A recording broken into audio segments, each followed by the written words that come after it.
Lindsay Clancy is coming down to a battle of experts, and we now know what the fundamental propositions are going to be. What we didn't know was that defense counsel just asked for a mistrial. I'm Chris Cuomo. Welcome to Cuomo Crime Time. I wouldn't have expected religion to become a zinger, a shiv in the Lindsay Clancy trial, but it's come up more than once now. And today it led defense counsel to say this trial needs to end.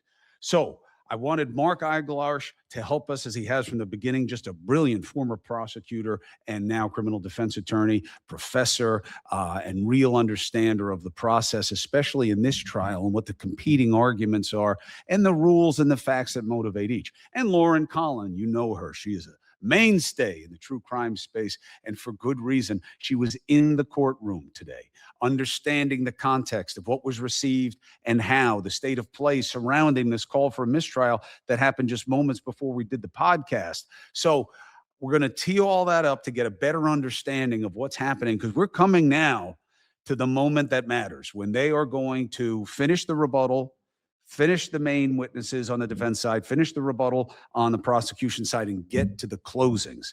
And this is the kind of case where closings can really matter. So what did Lauren see? What does it mean? And then we're going to have both give us their versions of what case has to be made and how it will be made on what we've seen so far. Brother Eiglarsh, Mark Eiglarsh, you have been watching this through your professional eyes. Where do things stand right now? Confusion. That's the word that I come up with.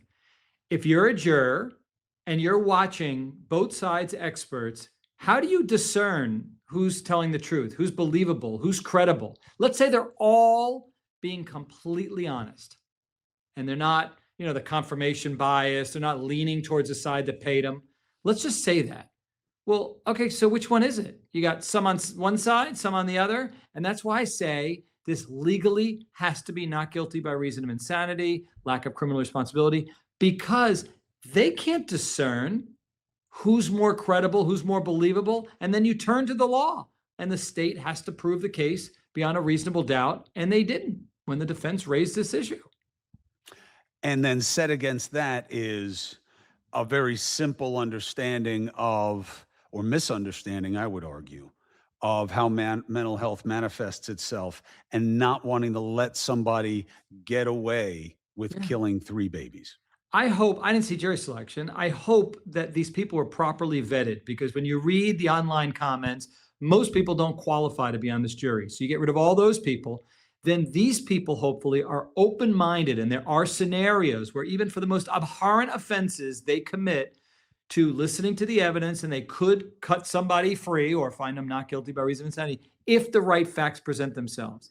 Now, Chris, I swear to you, from the very beginning, I was even more open-minded than you, because it sounded like you right away from the get-go was like, why are we even trying this thing? I kept an open mind because I can sleep better when I know somebody's guilty, especially with my clients. I'd rather represent someone who's guilty, because then it's like, all right, I'm just going to get you the best outcome, whatever. The innocent ones keep me up at night. So I've been watching this case and just keeping an open mind, hoping that I'd find some evidence that she had an affair, or there was some reason other than a voice telling her to do this that led her to do this. And there's been nothing. I kept an open mind. I went, wait a second. She did a search for how long it would take for her husband. Wait a second. She talked to him at CVS. That doesn't sound psychotic. And then I went, I'm smart enough to know, I don't know what psychosis is. So what are the experts telling me? And Resnick, who's as credible as as Walter Cronkite, led me to believe there's waxing and waning, and he guided me through this. That 1 minute you could be calm, the next minute you could be wacky, and then calm again. I'm going, okay, I buy that. And that interior monologue can create process, meaning, and this was really helpful to me when I first learned this, because my thing used to be, look, I have problems with this prosecution. I think that they're doing this the wrong way. I think they're doing this look, they're always trying to engineer an outcome, but I believe that they're doing this with prejudice. I think that this prosecutor doesn't like Lindsay Clancy and what she did. She's got her own feelings about it. I think that the way they're spinning what their responsibility is, I think is below the standard that they're supposed to meet. And, the judge hasn't really said anything about it, but arguably it's not really his place at this point. But for them to say, she planned, she thought, she created opportunity. She understood why she was creating that opportunity. And then she sent him out and only had her moment of psychosis when he was gone. Here's the problem with that. Mhm. That's not what she did. And that's not even what they're arguing she did. And then Resnick made it very clear that you can have that interior monologue that creates days or weeks of a behavior pattern. Mhm. The voice is telling you, you've got to wait. You got to send them away. The kids have to die, and then you can kill yourself. It's the only way they'll be safe in the beyond. That's crazy. Yeah. If you've ever looked at your paycheck and thought, ooh, I could have used that a little sooner, let me tell you about Current. Current is a banking app, and what it does is gives you more flexibility with your money. One of the features that stands out to me is what they call Paycheck Advance, which can give you access to up to $750 of your paycheck, but get it early, if you qualify. And it's not just about getting paid early. Current also has fee-free overdraft, a build card with tools designed to help you build credit, and you can also earn up to 4% bonus on savings pods. And they have 24/7 live support if you need help with any of it. So right now, if you sign up using my link or you just scan the QR code, you're going to get $75 to use and unlock these tools. Just go through the normal sign-up steps, enter your information, and order your Current card. After you complete the steps, you're going to be eligible for the $75 bonus when you switch your direct deposit. So make sure you go through the full sign-up process so you don't miss this opportunity. If you're looking for a more flexible way to manage your money, check out Current through the link on screen right now and in my description. Terms apply. That's the mind of a crazy person. That's what's going on. It's completely consistent. It's not slowly I turned. I just don't know. I mean, maybe your reckoning is the best, Mark, which is, well, it's 50-50 at best. Maybe she did mean to do it. Maybe just the psychosis. Well, then it's got to be not guilty, right? Yeah, and I don't necessarily mean that she meant to do it, planned it out the way the prosecutors are saying. In fact, I agree with you. The prosecutors had a lot of missteps. I don't believe they did anything nefarious. I don't think that they did anything in bad faith. I think they just believe that legally this woman should be held responsible, which is why I think they should have come to the table with more compassion and love and conceded the mental illness, which their own experts are giving you. The first prong, did she have a mental illness? Why are you fighting on that? She clearly had that. Have more credibility for your case, the second prong of your case, by conceding that. And then you say, but folks, legally, let's look at the facts. And there are instances where there's planning, there's goal orientation, there's things like that, which meet the criteria for guilty and not letting somebody off. But they didn't. They're making fun of her. They're mocking her in a way. They're saying it was planned. That's the problem. But yeah, back to your point, 50-50, we're not sure. It could be either one. It's going to come down to closing. And he's been good so far. There's been moments in Cross where I feel like, listen, if they're not with him, they're going to hate this guy because they better be with him, because there are times where he is just, you got to like that flavor. You got to like his flavor. And I'm not sure all of them do. Lauren Conlin just joined us. She went out to interview and listen to Reddington because he had just exited. And he asked for a mistrial, Lauren was telling me right before she ran off. So what do we know? Why did he ask for a mistrial? What happened with it? And what do you make of it? Well, as he points it out, it was the second time that religion was brought up during the course of this trial. And whereas the first time it was brought up, it was intentional questioning by the prosecution. They specifically asked Patrick Reddington's mother if she was aware, as a devout Catholic, that murder was a mortal sin. Now, are you an active member in the Catholic Church? Yes. Okay. So you're aware that murder is considered a mortal sin? Counsel, could I see you over here? Now, this time, it wasn't brought up by the prosecutors when they were questioning their expert witness, Dr. Kirk Heilbrun. It was brought up, and Dr. Heilbrun talking and evaluating Lindsay, and him talking with her and learning that, she thought that by saying "go to God, baby" when she was strangling her children, that was his opinion, that she was saying, yes, we're all going to be in heaven together one day, because she grew up as Catholic. And he said, well, my understanding of the Catholic religion is that you don't go to heaven if you commit suicide, or if you, and then it was like objection. And I was thinking, oh my gosh, we are doing this again. So they went to a sidebar. They sent the jury out. We had a brief break. We came back. Reddington moved for a mistrial, calling it, intentional. He said this was very, very intentional. It was callous of the prosecution. And, once, okay, fine. The second time, no, this is absolutely going to bias the jury, prejudice them. And, the prosecution came back, and they were actually gentle in their approach. And I haven't seen them be super gentle and super likable, to be honest. But they just kind of said, look, we understand, but that was not our line of questioning. We also didn't put anything about religion in the PowerPoint. There was nothing about religion anywhere, and we did not know he was going to say that. So the judge said, I'm not going to grant a mistrial. However, I am going to tell the jury they need to strike this, and I'm not going to have that be the last thing they hear. So I want to talk to them, and I do believe they will listen to these instructions. So they came back. He just said the defendant's religion is no one's concern. And, they were dismissed for the day, and we're going to continue tomorrow. But guys, this was the best witness the Commonwealth had, hands down. I mean, I am just kind of still processing everything. And I just asked Reddington what he thought about Dr. Mack versus Dr. Heilbrun. And he said, well, I thought Heilbrun was a nice guy until he decided to stick the shiv in my back. That's what he said. Because of the religion stuff. That's Correct.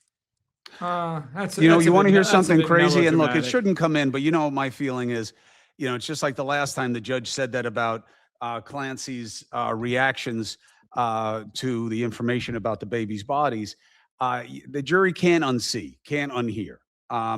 That's why judges have to be very strict with what lawyers do when they know they're going too far and they're doing it just for effect, because it's highly prejudicial. It's very hard for a human being to unhear or unsee. But Catholicism, just for what it's worth, okay? One, the catechism changes, the reckoning changes. What used to be taught as limbo is not a thing anymore. What used to be taught as hell is now controversial. And there is another part of Catholicism that very few Catholics know. And I'm not judging in any way. I'm just saying, just for the sake of argument, no matter what you do, no matter what you say, no matter what you believe, there is a principle in Catholicism called the fundamental option. And with the fundamental option, a Catholic always has the ability to say, I know I just killed every baby in my zip code, and I was going to eat them, but I didn't have the time. But I am sorry, and I wish I hadn't done it, and I pray for God's grace and mercy. Then you are forgiven. You don't have to like it. You don't have to say that's not how you believe it or that's how you practice it. You can say I'm wrong. Google the fundamental option. So in terms of catechism, I know this has no place in a court of law, but I'm just saying even that device, that's not a thing. Like that's not, Father Cuomo, thank you for that lecture. This Jew is now very happy with that extra information. I still candidly have zero understanding, seriously, of who it hurts, why. I know that Reddington didn't want a mistrial. He moved for one, the same reason why I do after all that time, because if, God forbid, this doesn't go his way, he wants it as a basis for a mistrial for an appeal. You've got to lay the record. If you don't ask for a mistrial, you're going to be denied at the appellate level. Well, yeah, so but the reason you call for it is not just strategy, but as a tactic, is because it's another layer of the only thing that gets her convicted, which is, look, this is just too wrong. Okay, I don't get it, though. I can't forgive it. No. I can't forgive it, even as a religious There's the person. separation of church and state. I Keep know, going. but in Isn't that a people's thing? The minds, separation of church and state, and they I are. know, absolutely. If it I have were a le- favor, If it please, were a law Chris, review please exam. explain for your viewers and or this Jew who doesn't understand. Forget about just mentioning. I know it has no place in it, but what is the argument? How does that hurt his client? What did that mean? What was said specifically, and how does that affect? She's going to hell for this. This is the kind of thing you get damned for. You have to Right. convict her. You can't kill your babies. Right. And not only Uh, that, but what if someone on the jury hates Catholics? Hold on, There's so many hold on, things, in my Lauren, opinion. And Lauren, hold on. I don't understand if he's feigning ignorance right now or he really doesn't get it. No, They're I don't. adding a layer of moral compunction to it. I know. That's what they try to. You That's know this. I that's feel what they're like you going do. for. No, I mean, Lauren, help me out here. Is what I'm What? saying so Well, no, I mean- oblique? Yes.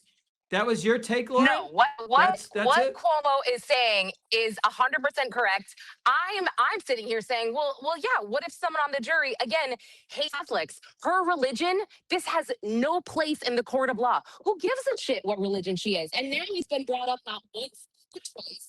Reddington said, look, Your Honor, the first time I thought you did a swell job giving the jury these instructions. I wasn't really worried about it. But now the second time, I'm getting worried. But not only that, like I said, guys, this was hands down the best witness that the Commonwealth had. And when it comes down to it, it's going to be Resnick versus Heilbrun. And guess what? Resnick was on Zoom. There was lots of BS that happened before his testimony. And it's just not, he was wonderful. He was definitely the best expert on the defense side and definitely rivals Heilbrun, except for the fact that he was on a computer. Why was this guy so good? What he did was he explained things in layman's terms and he broke things down. He went through Lindsay before October or September of 2022, before that, her mental health history and how there was really barely anything there. Something during nursing school where she got on, I think it was an antidepressant because she had a fear of public speaking, and then went on to January of 2023. He broke down all the medications, all of the symptoms, but he talked about his evaluation of Lindsay and what he observed. And he really focused on the fact that she had these suicidal ideations, and these suicidal ideations they were in her head, kill yourself, your brain is broken. But he said this wasn't an outside voice, this was her own voice, so that really can't be psychosis. And then he tied that in to, I believe it was the altruistic filicide, where you don't want to leave your kids. He said she wanted to kill herself so badly, and it obviously is very uncharacteristic of Lindsay to harm her children, because she and Patrick did not even yell at them. They didn't even, punish them. They hated it. But because she hated leaving them, she hated dropping them off at school, she hated going out for date nights, going to work, she had this anxiety over it. She felt like, in his expert opinion, that if she killed herself, she had to take the kids with her in order for them to be safe. And that really hit home for me, because I had been thinking, yes, she experienced psychosis, postpartum psychosis. I truly did believe that. And I'm not saying I don't anymore, but he also said that it seemed convenient that she only heard this male voice for 18 seconds telling her, kill the kids so you can kill yourself. It's your only chance. He also said it was inconsistent to what she told the doctors later. He kind of said that she said something different, like this is your only chance. You're suffering, you need to take them. And then he said that what she said to Patrick Clancy when he found her on the ground, bloody and bleeding after she jumped from the window, he said, what happened? What did you do? And she said, I tried to kill myself.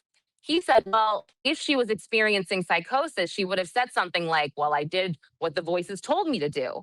So, it was impactful. I'm sorry, I dry mouth out here. Excuse me. No, you're doing great. And I think Thank you. Here's the central dynamic seems to be the same, which is, I think a fair reckoning is that this could be a 50-50 proposition for jurors, that they're not sure. And the The good news is for the defense side in that is that if you're not sure, that's an acquittal all day long. And by the way, that is an easy concept for a practitioner to get. It is not always an easy concept for a juror to get because everywhere else in life, a 50-50 proposition is nullity. It means I'm not going to make a decision. It means it could be either.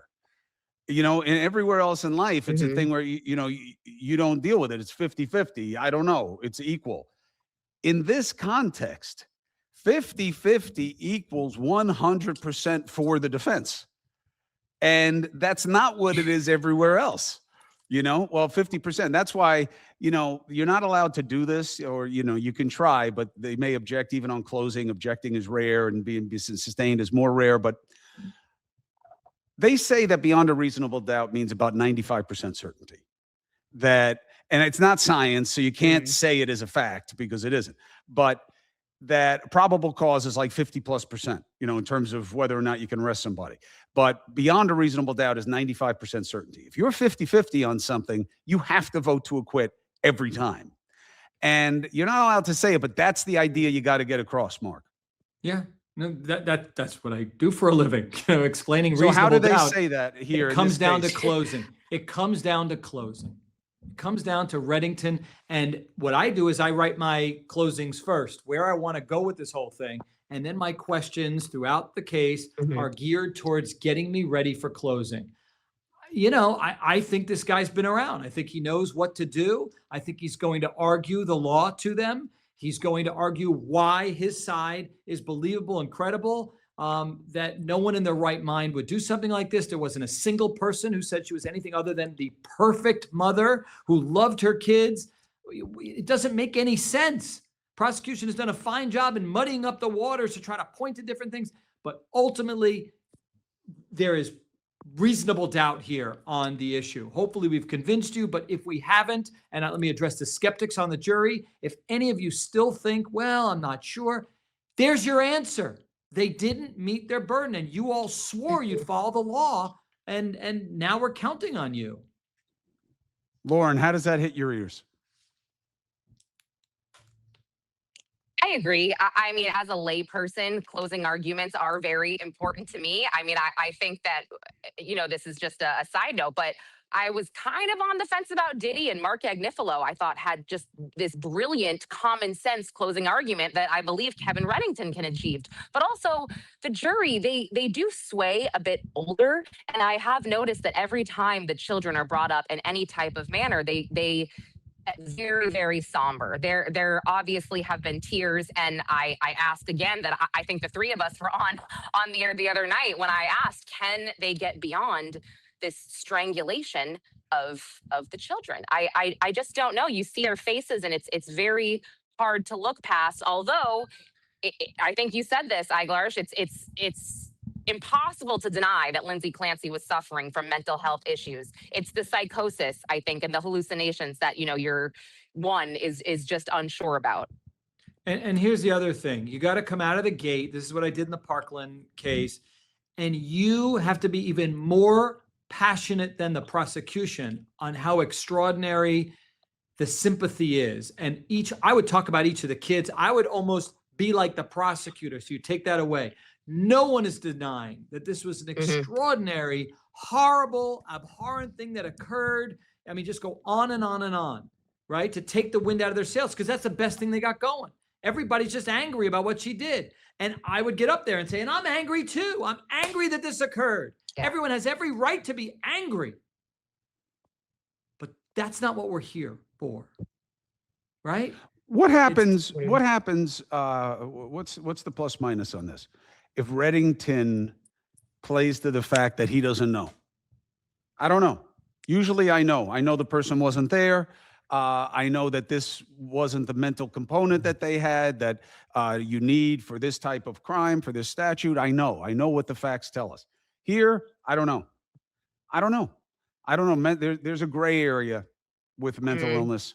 And what the mind is telling you to do Yeah. and whether that's a healthy thing or an You unhealthy nailed it. mind. And I don't know. I've listened to these experts. I don't know. Thank God I'm not in your position because I don't know No. how I would make sense of a lot of this. No, you cannot, no. With Yeah. utmost love and respect, you Nailed cannot it. handle it that way. You Because said, because you've already told them from day one, you believe in your case, you've said, so, but this is how you handle it though. You say she heard those voices, you heard Dr. Resnick, nobody impeached him, he is gold, you heard this, you heard that. Now, I want to address. no, I in the agree wo- with all that. Hold I on, hold agree on, with hold all on. that. I'm getting Go to ahead, it. go I'm ahead. getting to it. Then what I say is, A little slow. I want to address some of the skeptics, if there are any on the jury at this point. Hopefully there are none. Hopefully you all understand this was mental illness. She should never have been prosecuted criminally for this. But if some of you are feeling, I don't know, we believed in the defense case, we believe in the state's case, and you're wavering and vacillating, you're going back and forth, then you don't have an abiding conviction of guilt. And that's reasonable doubt. So you do it from the perspective of, if there are some of you, I want to address in the worst case scenario, not that he doesn't believe it, he believes it to his core. You can never give up that. Right. No, I get it. I'm saying something else, or I was trying to say something else, which Oh. is he believes in his case. He believes that under the law, she is not Yeah. guilty by reason of obvious insanity. Right. I'm saying that he placed the idea that I don't know. I don't know why her mind went in this way. I don't know why she was hearing those voices. No, he I don't know knows. why it worked that way. He knows. It's psychosis. His experts have said that. He needs to stand behind that. He needs to make that clear. And those who are with him will say, yeah, we believe you. For those who aren't so sure of whether it's psychosis or whether it's this or whether it's that, again, that's uncertainty. But no, he has to stay with this, Chris. He committed to it in opening. You don't take a softer position. There's no need to. No, I get it. I would just play to the Right. Well, and- uncertainty yeah. of understanding the connection between response. I mean, because that's what the thing is. If you're lucky, or not lucky, if you're good, then when they go back there, they're like, I don't know. I get what she's saying. And no, I understand why you want Right. us to vote guilty. I get it, but I don't know. I don't know which one of you is right though. Right. And how you connect that to, well, then that's not guilty. That's what that is. By saying that you may have Well, some thoughts when you go and- back there. Here's some of the thoughts you might have. You might think this, you might think that. And if you feel this way, then go, Lauren. I want to hear you. What do you want to say? Well, no, I was just going to say, and one of the reasons Heilbrun was a great expert witness for the Commonwealth is because he kind of said, it could be psychosis. I do see symptoms of it. However, I'm leaning this way because of XYZ, where he was just way more certain of the fact that maybe it wasn't, maybe it was her own voice, and maybe it was this type of filicide. So I thought that was just really impactful. And also because he said that he actually testifies mainly for defense teams. And, the other thing that I would want to include in my closings here is that Lindsay Clancy is paralyzed now. She has no life. She is never going to have a life. She cries over her children every single day. I mean, can you imagine like when we go to bed, we look at pictures of our kids after yelling at them well, but you know what I mean? Like I'm looking at I know pictures of what my you kids at mean. night. I Yes. yelled at my kids. Yes. I feel guilty. Oh, they're so cute. Yes. Yeah. And like You think bring of that her in. every day. Yeah. She is done. Yeah, she is Right. done. She's finished. And it's awful. It's just awful. Yeah. It makes me want to cry, but It makes me want to cry. But I think that the most pain, the hardest thing for me is to contemplate, because she's not bipolar, she's not schizoid where she's just out of it. they The said torture, she is. They said all of them said she's bipolar. He means right now. Like she's I'm not saying right looking now. like a chicken. Right, She's not right. Phil, No, Phil the producer, nutty Yeah. looking, right? Yeah. Like Phil. Okay, but she does have bipolar disorder. She's right? But I'm diagnosed by 4 saying, doctors Right. now. I'm just saying that like when you see her in the courtroom, Right. she's That's not a good like point. talking to herself, Right. Oh. Right. know, Right. and giving you the Oh, yeah, no, satisfaction no. Right. that How she's different convenient. than Got it. different Sorry. than me. She's different than me. Look at this. She's drooling, Right. she's like hitting herself in the face. Like any of these things that give you some type of indicia of, okay, that's a thing that's going on there, you know? Right. And the harder gamble, it's not a gamble, but the harder point of persuasion is this. I would, if all the people in this situation, I'd want to be her least. I'd rather be dead than the situation she's in. One, I'm totally, too simple emotionally to deal with that level of paralysis that she has. That would be too much for me. I'm too weak to figure it out. But to live the rest of your life, every moment that your brain is working, you are reminded that you did the thing that none of us finds nauseous. I'm something you nauseous. can live with. I'm How nauseous. she's not Yeah. constantly trying to kill herself, She I have no is. idea. She is. That's why she's got the one-on-one there. Well, They won't leave her alone. Yes, She'll Mark, get I was there. I She'll was get going to say there. that she still is at the most heightened suicide risk, where at Tewksbury, one-on-one, and they said that is a very long time to remain at that Yeah, high she's of got a standard meeting with her of wanting kids that to she has to. take your own She's going to life. heaven or wherever her kids are. She's got a plan. She's going to check out for sure. But yeah, oh my goodness, I couldn't. How do you deal with that? How do you put that out there? By the way, what you just said, Mark. Like, is that something that you put into a closing where, like, I don't. This very well could be the last day. Every day, she's going to be so haunted that I don't know that this isn't the last time I see her alive. Oof. Well, number one, you cannot. But it raises an interesting issue. Why can't you? Because so it's a people gross understand. appeal to sympathy. It has no relevance whatsoever. There might be another way to get it in, we heard the experts say that every single day she now knows what she's done. You bring it that way, under the guise of the experts and stuff like that. But to say essentially what you're saying is, folks, she's already found herself guilty. She's already being punished. You don't need to do it. Like, it was such a gross, that is a direct appeal to sympathy. You cannot do it. But I would get it in some way. I would get it in for sure. I definitely wouldn't say she's already found herself guilty. Well, I mean, she realized, however you want to say it, but she's already condemning herself. She's already she's put living herself in hell every day. She's already put herself in an emotional prison, and she's already there. Whatever it is, What do you think? What do you think? So where are we? When do the closings happen? Time-wise or just generically? We still have to get through. Yeah, well, what do you think we have? How many? You think we have days, or you think we're going to have another week? What's today? Today's no. It's going to be days, because there's 3 rebuttal witnesses for the Commonwealth. We're on the second one.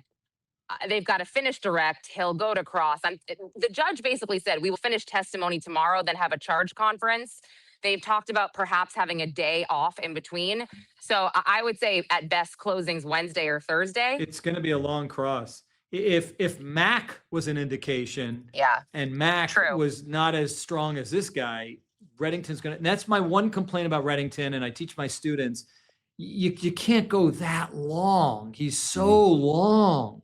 Just tighten it up, but he doesn't look like he plans it out. It looks like he kind of wings it. And man, that's the one time, it's a one criticism I'd have for him. He's very loosey-goosey. And there are times where there's fat on the end of his steak. You gotta do a filet mignon on cross, man. You gotta know where you're going. I thought you thought he was the master of the cross early on. He has been doing an effective job, but I'm watching back, and there are questions he doesn't know the answer to. He's also asking non-leading. He's asking some non-leading questions, well, tell us what that means. What does that mean? And then he lets the guy go. Like, that's not how I do my crosses. They're very tight, very controlled. And no matter what subject matter I bring up, I'm going to win. There are times where it looks like Mac's winning, I haven't seen him do this one yet. I'm excited to see what he does, but Yeah. What is the I don't think impact? Mac ever won though, Mark. He was so bad. In certain exchanges, like, it was not necessary for him to let him speak and explain and just get in and get out and make the points. He had some great points. I mean, all those times where he wasn't found to be an expert in other cases, that's colossal. That's huge. Yeah. And then there's fat. Then he brings out some other shit where he loses the jury. You don't need to do that. What is the chance that, and the judge kind of yelled at Mac. Atmospherics, what is the chance that for the deliberations they sequestered the jury? Start now, really? Oh, I don't know. I was gonna say, wouldn't they have already started because of the Yeah, protest, ordinarily. or I shouldn't say Yeah, protesters, but the rallies ordinarily. outside? I mean, Yeah, I thought that the pink parade or whatever they call it, which is pretty compelling to me, might have triggered this judge. I mean, if he's going to tell him to disregard Lindsay Clancy acting out about her dead kids. this morning, Aye. there were people out here that had signs that said the only victims are Cora, Dawson, and Callan. And there was maybe 12 of them, but then there was this dude with a huge sign that said Patrick did it. And the jury all comes in the same way. And I'm like, what are we doing here? And I don't know if it was just because it was a very small crowd, but nobody was sworn in again, from the jury today or this morning. I don't know if that's why, because it was significantly smaller, but they were still out here. I want to share a thought with you, Chris, that I haven't shared with anybody. And as a trial lawyer, it's incredible to see. This judge has given this defense attorney such leeway. If I pulled that stuff off in front of most judges, they would have my ass. Like what? He's doing, the editorializing, the comments, can you do it in 25 words or less? And, I mean, all the shenanigans that we've become used to. I'm telling you, I've been a victim of judges. Oh my God, like metaphorically grabbing me and saying, you will not do that in my courtroom. Most of the stuff he pulls off is not appropriate. It's not okay. And I'd be pissed if I'm the prosecution, but they seem to let him go half the time with that, But Well, do you think it's balancing the inappropriateness because of what the prosecutor has done and how she's? I think that he likes this defense lawyer, and I think he admires him, and he'll let him go to the extent that he can. That's what I'm seeing. Because judges who do let me go, it's a little bit more because we have a good relationship. We go way back. Some judges, like the Parkland judge, it was like I was trying another prosecutor on the bench. It was every time he could shut me down, he did. And it was you're trying a case with your hands tied behind your back. It sucks. Can't do anything. This guy, I'm laughing. I'm going, oh my God. It's insane what he's getting away with. It is. It's a Does lot. it feel like that in the courtroom, Lauren?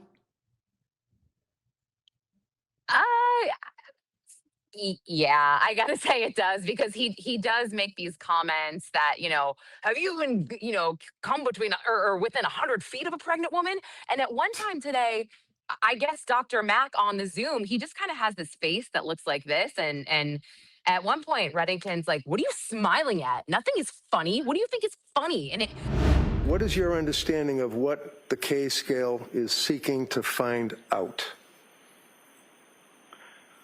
I answer this in the context of the purpose of the NMPI and what the NMPI is designed. What are you smiling for? This is not funny, sir.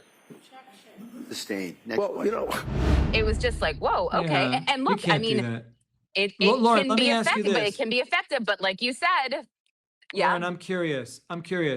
When he's doing his stuff, have you looked over at jurors? Do you have a sense of whether they're digging Yes. his chili or whether they're a little bit put off by him? Because it's one or the other. Oh, yes, I am always looking at them, and it's tough. I would say last Friday specifically, I noticed a male juror in the back that was wide-eyed when he was going back and forth with Dr. Mack, and it was getting contentious. where in here does it say that you ever came within breathing distance of a pregnant woman and your practice and your interest in your writing? Today, it was more kind of just like an entertainment almost, because nothing that he was eliciting out of him was new. Nothing was interesting. It was just kind of like, okay, we're watching this guy beat the shit out of this guy. And they didn't really react. There was no type of reaction. But when, Dr. Heilbrun came on, and obviously Reddington hasn't questioned him yet, they got focused again, and they were taking notes, and they were very, very engaged. But I say, this morning with the beating up, I guess, they were kind of just like watching a movie almost. They weren't as surprised as they were last week, but no one's showing any type of disgust. But look, it is a predominantly female jury. It's 12 females. And I think you said it. Some women could be like, why is this guy talking to people like that? But I don't mind it personally as a female, but I also sit in court a lot. I find it keeps me on my toes, I guess. Is there anything else? I mean, obviously, you have your list of witnesses. We have who we expect to be in there and what the course is. Is there any chance of a surprise that one side feels they need now that they didn't feel they needed originally that needs to happen? What do you mean? I don't know, calling back the Patrick or calling somebody back in, taking another bite at one of these people, bringing in an additional expert. What do you think the chance is that in one of Low. those rooms, there are concerns? Low. Yeah. Usually you have, once the defense has done their Yeah. case, usually you have a progression. You're ready to get to the jurors on closing. Anything could happen, but who are you going to pull out? You got the heavyweights up there, the experts saying the case is garbage from that perspective. It's garbage from this perspective. You don't then bring in like a Patrick Clancy. That's a lightweight. He doesn't, they're in the heat of what this case is about. And so interesting what this is an unusual disconnect between the court of law and the court of Kakapupu that is social media. Although I do believe that the winds of change are blowing. And I think Nolan Wells' case, I think you're going to see, I mean, we just saw they just dropped a suit on Al Sharpton for Al Sharpton. I think that Al Sharpton is, I think that he is a target of convenience, but I think that if they go after actual influencers, and they didn't because they know people don't know them, and they don't get as much wattage as going after Al Sharpton in terms of with the media. That's my opinion on why they picked who they picked first. But I think influencers are going to get tagged on one of these cases. I think somebody is going to go after them for defamation. And I think it's really necessary. Free speech is great, but we have defamation for a reason. You got to prove damages though. And how do you prove that? And you have to really show actual damages. That's people listened. And then as a direct result of that, here's how it affected my business. It affected my reputation, Well, let me tell you, I think a great quantifier we have that we never had before are comments. You know what I mean? You now have, an ability to aggregate invective and say, and look at the reporting. The reporting wound up reflecting the comments. Yeah. And that's what happens. I mean, that's, why comments, look, I remember the day the music died. I remember getting a call from the Wall Street Journal asking me about something. And the reporter said, the people online are upset. I was like, people? What people? How many people? And it was like 100 comments. 100 comments in a broadcast that had 12 million people watch it. That's where we are now, is that the comments are vox populi. So, all right. So you don't play to Patrick because you don't need to, because you're still in the world of law and facts. Good. But in terms of then the prosecution, what do you think the prosecution knows it has to rebut? What does the prosecution have to deal with that has happened on the defense case, Mark, that to get to beyond reasonable doubt, we need to win on this point? I have to remove what Resnick did here. I have to remove what Zeisel did here. I have to deal with that. What do you think their hit list is? It's hard. I got to put on that hat. Because that's what they're doing, right? That's what they're doing right now. 18 seconds, like Laura said, that she schedules her psychopathy, that's a word, her psychotic breaks when they're convenient. When it's convenient to her, that's when she's hearing voices. 18 seconds, I heard voices. I didn't share it with anybody. I didn't share about that when I should have. Although the argument is because then she knew that there would be consequences and you don't share everything with your healthcare providers. But how convenient, 18 seconds, there's, and how she's so seemingly normal, you just keep hitting those facts. Her husband, who knows her best, couldn't discern there was anything wrong with her while she's killing the kids. He's at CVS. Will a generic stool softener work? And she sounds totally fine saying, yeah, get the other one. That's fine, whatever. Sounded like she was giving him a bath. Like, folks, use your common sense. Let's go back to the facts here. The voice, somewhere along the way, you say you heard a voice, that then feeds into it. How convenient. Thank you. We had this last witness who clarified 18 seconds, all that. That's where the prosecutor needs to go with this. Why is it about the facts? You're making me sad. Just even Why is it saying about the facts? We know what happened. The question is why it happened. We know what happened. We know the facts. Because the facts, all that stuff happened because she had mental illness. We're okay with that. We're checking that box off. But you can still be absolutely wacky, but appreciate the nature of your conduct. It could be goal directed and then you have a problem. There any things that they can point to, and if they shift in their closing a little bit more towards that. Okay, now we've heard about her mental illness. Okay, that's not in dispute. Our own experts have said that. But she doesn't meet the second prong. She doesn't meet the second prong because of these are the reasons. And they're going to go through and they're going to have a long list. One fact after the next, one after the next. They're not good. Those facts are not good. They're just not. I mean, but why are they not? I agree. In fact, hold on. Let me interrupt 1 second. Even Resnick, I don't know if jurors weed this out, but I'm studying Resnick.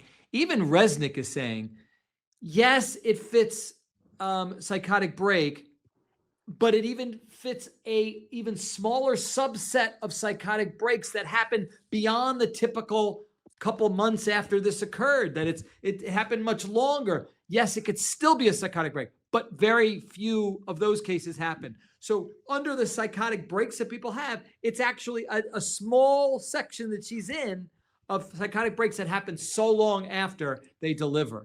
After postpartum, like it wasn't a month or two after, it's so much longer after.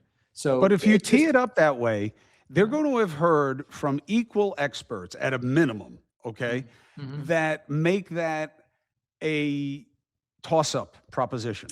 That's the argument on the defense side. That you did it this way because you wanted to with full faculties, or nobody would do that with full faculties, and you did it because you had this voice in the head, you had this psychotic break, you had this illness that had penetrated your ability to reason, and that it wasn't 18 seconds, it was all the thinking around it that was telling you what to do in those 18 seconds. And if it's 50-50, the case is over.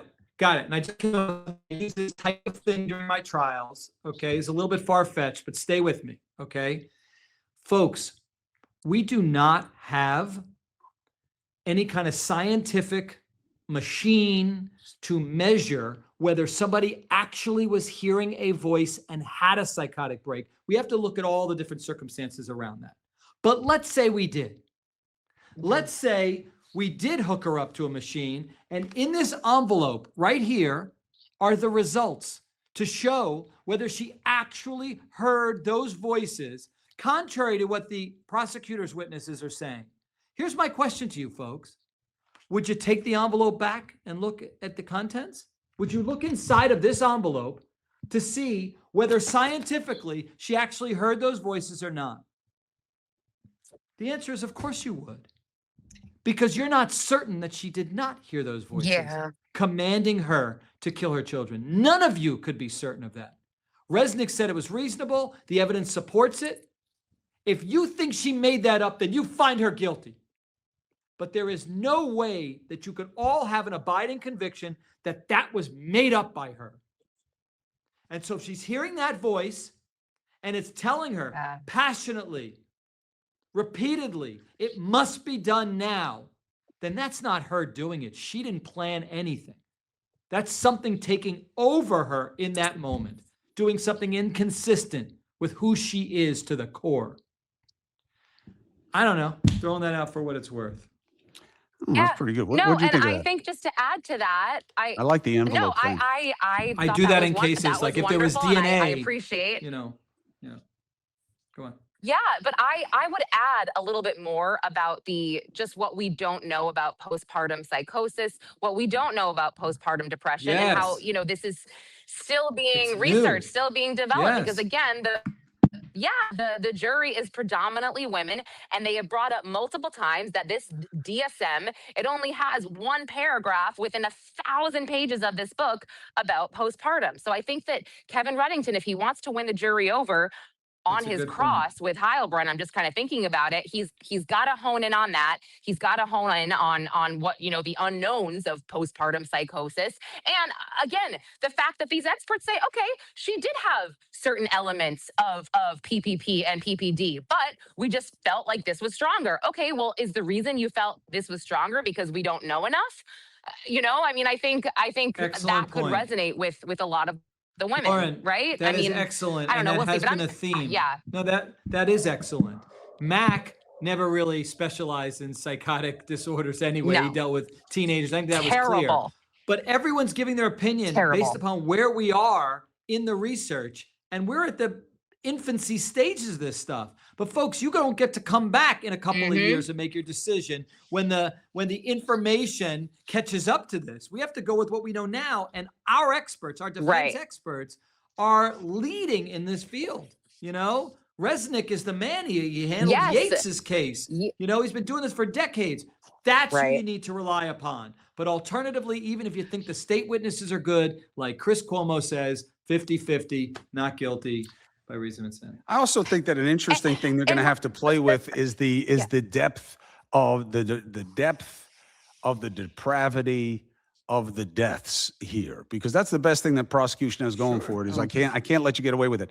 But at the same time, no mother, you can't find a mother that does this. Like, this is not a thing. Now, we got some pretty crazy moms, as it turns out, who do bad shit all the time. But I think that this mother, there is no reason to suspect that she had anything like the kind of animus and plan that it would require to do something this horrible.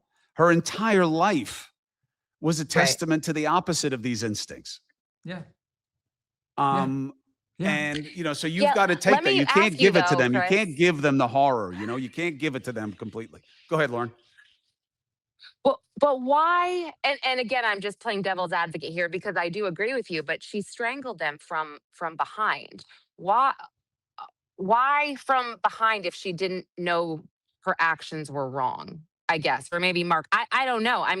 Obviously she is saying she's in psychosis, but would it matter or not if you're looking at, sorry, that sounds absolutely awful. And I've thought about this because how could you, good point. how could you watch the life, escape from your baby's eyes as you're doing this? And if you're not this evil person, well, she turned them around. And did it from behind. So I don't know. I've thought about that a lot, and maybe prosecutors will bring this up in their closing arguments. But this is the first time I heard that she did that, and I would absolutely make a point of that.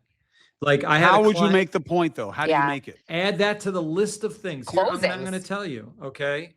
First of all, I had a client facing the death penalty, and after 5 years of litigation, I got him free. But one of the things he did was he said he couldn't shoot his father-in-law in the face. He had to wait till he turned around because he just felt, he loved him, but he had to kill him because of, he killed his wife and their unborn child. It was a horrible case. But if the voice is telling her to do it, and there's no indication of do it while they turn around or whatever, then in real time, she's thinking, she's processing. She has at least a minimum amount of thought as to what this would look like if I'm looking at my children. I would make a freaking mountain out of that. I didn't know about that, Lauren. I'm not saying it changes my mind. I'm saying it is great for the jury. Right. And I haven't heard it brought up too much, which leads me to think that maybe they're saving that. I don't know if she waited, but she strangled them from behind. That's how it happened. She wasn't looking at them. She wasn't, watching the life drain from their sweet little eyes. Maybe that's just, hold on one second. Maybe hold on. I would also argue on the other side. If you really, that's how you would do it. You know what I'm saying? How do you, like, their backs? I don't want to get into the details, but isn't that kind of how you do it? I see what you're saying. Sorry. Right? If you're pulling them. They were knotted. They were knotted. She tied knots in them as well. So, it is really disturbing to, But the manner in which she did it does. I thought they said that she wrapped it around and tied it like the first part of tying your shoelaces. that it Yeah, was but it was, wrapped again, it was around, from crossed, behind. and pulled. But what do you Right. make of that, Chris? Hold on. I don't know if you knew that, Like- but assuming what Lauren's saying is accurate and she did it from behind, It- is that just because that's how you accomplish that goal more efficiently? Again, their backs are square against your chest. Or does that indicate that she didn't want to be able to look in their eyes and see, and then maybe that means something to you or the Most jurors? chokes, I think the natural inclination is to come from behind, Yeah. either for a surprise or to get the most force and leverage against the front of the throat. That's how you do it? Yeah. Now, do you have front chokes? Sure, you have clap front chokes, but they're very hard to administer. Most stuff is done from behind. However, I think that is a false corridor, a false hallway here. And I would absolutely say this isn't someone who strapped him in and then pushed the car down the ramp and watched it fill up with water for 2 hours. This isn't someone who Right. stabbed their baby. This isn't someone who fucking clamped their hand on their mouth and watched the life drain out of them, to use Lauren's metaphor. She did this way because this was something she was being compelled to do. You know what? That's Just who like does that. every fact in this case, Mm. there is an equally plausible explanation that helps the other side. I haven't seen one thing where you go, that's Yeah. it. There have been times where I go, wait, that's it. She researched, she did this, she did that. Oh no, how are they going to explain that? Well, Resnick explains, blah, blah, Mhm. blah. Okay. All right. Okay. I don't know, guys.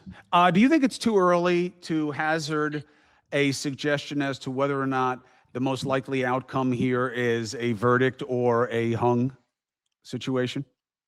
I still don't think we're going to know even after a closing argument. State's going to give an amazing closing. Reddington's going to kill it. They've equally been compelling on their sides, No, I don't think we're going to know. People, of course, will give an opinion because that's what they do. But if they're being honest, you don't know what's inside of each one's of their minds and hearts. You don't know. You don't know. Lauren, what's your thinking on this? I've said I think it's going to be a hung jury, just because I just see the discourse online. I see how polarizing this case is. And I do feel like, all it takes is one person to be so set in their opinion that they're, even with the Allen charge, they're going to try, but they're going to be so dead set that they're not going to come to a conclusion or a unanimous conclusion.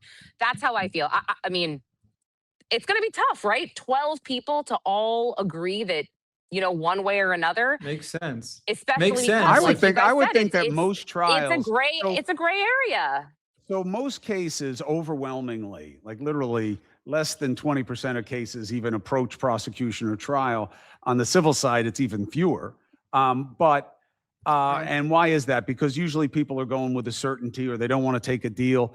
I would have thought that, if I weren't in this area of study, that you have lots of hung trials or hung trials all the time because you only need one. But it's really somewhere about 10, 15% of trials are hung. People want to come to a verdict, which is, really interesting. And yet the question becomes so if it only takes one, this is the kind of case where I think you could have one where I equate this to somebody like had some mental health experience or knows someone who did, or has a feeling about it that didn't come out in voir dire, or they didn't really realize until they sat through this, where I just don't think she does this if she's healthy. I just don't think she does it. So I know, I get it. I get what the law says. I get why you guys all want to decide it this way. And I get the 3 kids. I get it. But no, I'm not doing it. I could see it. Yeah.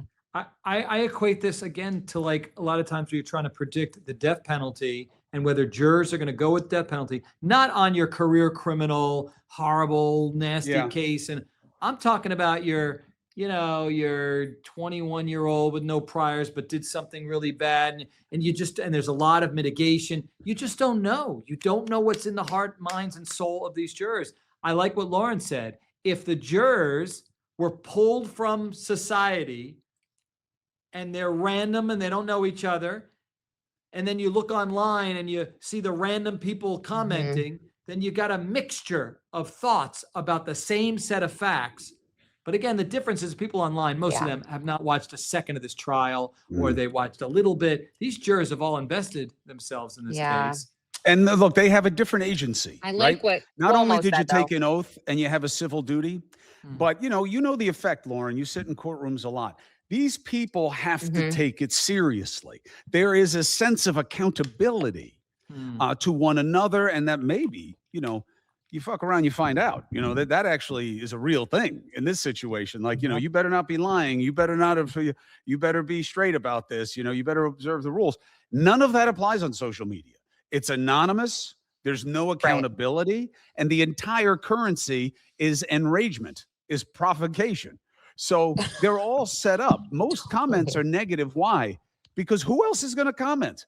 Like, what would have to motivate you to not only stop, but say, now I'm going to make the determination to write something into the ether?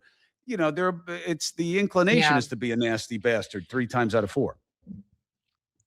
It's rage bait. And I really like what you said, actually. And it made me think just now. You said before, if Lindsay Clancy was healthy, would she do this to her kids? And the answer is no. There's no. That is no. I am certain that is a no, based on everything I have heard from defense and Commonwealth witnesses. No, she would not have. But again, I mean, you just go back to the right from wrong. Did she know in those 18 minutes? You know what it starts off I with, don't know. Chris? Compassion. And not everybody has an ounce of compassion. They don't give a crap. Yeah. So in other words, what she did so abhorrent, doesn't matter. There's no other side of the scale. But if you are an elevated thinker and you have compassion and you know everything's not black and white, you do look at that and you go, well, wait a second, let's start looking at that. I think most people who condemn her, they don't care. They don't believe in insanity. They don't believe in somebody not going to prison for this. So they don't want to hear it. Well, look, I mean, that takes us to the whole reason that I'm interested in this case is I am completely convinced that it is probably the most commonly accepted, even on a PC level. This is other than like making fun of Italians for being in the mob, which is obvious, is fine now. We're all just considered white people. You can make any mob jokes you want to any Italian right to their face. Doesn't matter. It is okay to make fun of the idea of mental illness. You can call all mentally ill people crazy. You can say it. You can say it. You can say, and you can say, like we're saying in this trial right now, I don't know. Yeah, I don't know. Yeah, no, but she killed the kids. It's she's got to pay. Sorry. I had a voice in the head. I get it. Yeah, I get it. 6 months of telehealth visits and you going crazy and trying 11 different things. I get it. It's still part of our cultural thing. If you don't look different, I can't believe you would act any different. And you're going to be held to the same rules. It is one of the most durable, intransigent biases that we have in our society. Unless you have Down syndrome, or you have a gross physical deformity, like, you're in a chair and you shake like cerebral palsy or something like that, people will not have the compassion to see your behavior as anything other than bad. And add to that we don't want anyone else ever doing this again. So the message needs to get out that if we have to sacrifice a few, maybe a little bit unstable people to make sure that nobody raises this BS defense, quote unquote, as people perceive it, then so what? Then we sacrifice her. I just feel like it's one of those things where it's got to be nagging these jurors that, this is terrible. I would love to punish somebody for this, but there's something about this that I hope just feels wrong to them. That's why, and this is what I do with jurors, you have to make them feel empowered for doing the right thing.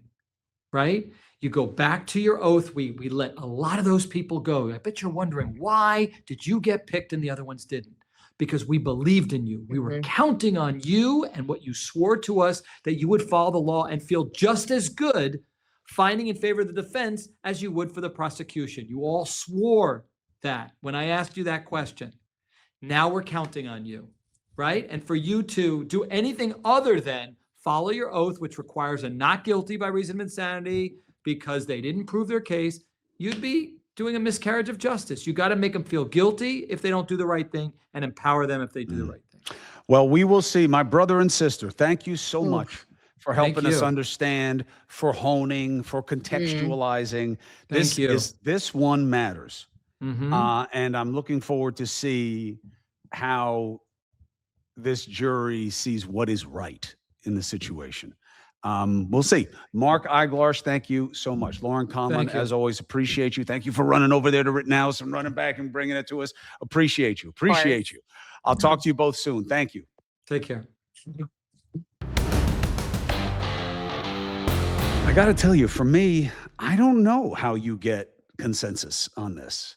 Unless they're just swept up by some misplaced sense of vengeance, or they're way more open and connected to the realities of mental health or mental illness than I assume. And they see how, at a minimum, this is an open question as to how we understand why this happened, so that they have to acquit. But, hung juries, we always say it only takes one, only takes one. Then why does it happen so rarely? Well, part of that is the nature of the process, that the jury feels like it has to decide, like that's the job. And the judge is reminding them of that and instructing them to that effect and keeping them there so that they can come to one. So they don't make it easy to have a hung jury. But it's literally less than 20% of trials. Some will tell you it's only like 5% of trials are hung jury. And that's also because very few cases go all the way to trial. And usually they're only the ones that the prosecution is the most certain about, and the defense is the most willing to gamble on instead of taking a deal. I wonder if there is a hung trial, I wonder if they would retry this case. Because at the end of the day, Lindsay Clancy is going to wind up in a hospital for the criminally insane, either way. Now, there is a chance that if she's convicted, she may just be in prison and get mental health treatment on and off there. As more than half people in prison have some kind of connection to a mental illness that motivated their being in prison in the first place. So we don't treat this well. That's why this trial matters so much to me. So thank you very much for being part of the coverage. Give me your take on what you think. I'll start doing comments and questions here because they've been pouring in. And I do that on my political podcast. I wasn't sure that it was something you wanted here, but apparently you do. So thank you for subscribing and following here at Cuomo Crime Time. Thank you very much for checking out the political podcast, the Chris Cuomo Project. And thank you for being with me on these issues that matter. Let's get after it.